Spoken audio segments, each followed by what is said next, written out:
দুই বিশ্বকাপ ধরেই হতাশার গল্প, কিন্তু 2026 বিশ্বকাপে কি আবারও নিজেদের হারানো গৌরব ফিরে পাবে জার্মানি?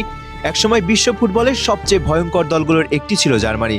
4 বারের বিশ্ব চ্যাম্পিয়ন এই দলটি গত 2 আসরে গ্রুপ পর্ব থেকেই বিদায় নিয়ে সমর্থকদের হতাশ করেছে। তবে এবার ছবিটা কিছুটা ভিন্ন। তরুণ এবং অভিজ্ঞদের মিশেলে নতুন এক জার্মানি গড়ে উঠেছে। জামাল মুশিয়ালা, ফ্লোরিয়ান ভির্টস, গাই হারভার্টসদের নিয়ে আক্রমণ ভাগ বেশ শক্তিশালী।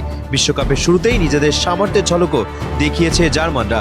দ্রুত গতির আক্রমণ, কার্যকর পাসিং এবং গোল করার ক্ষুধা আবারও মনে করিয়ে দিচ্ছে পুরনো জার্মানির কথা। তবে প্রশ্ন রয়ে গেছে রক্ষণভাগ নিয়ে। বড় দলগুলোর বিপক্ষে ডিফেন্স কতটা চাপ সামলাতে পারবে সেটি হতে পারে তাদের সবচেয়ে বড় পরীক্ষা।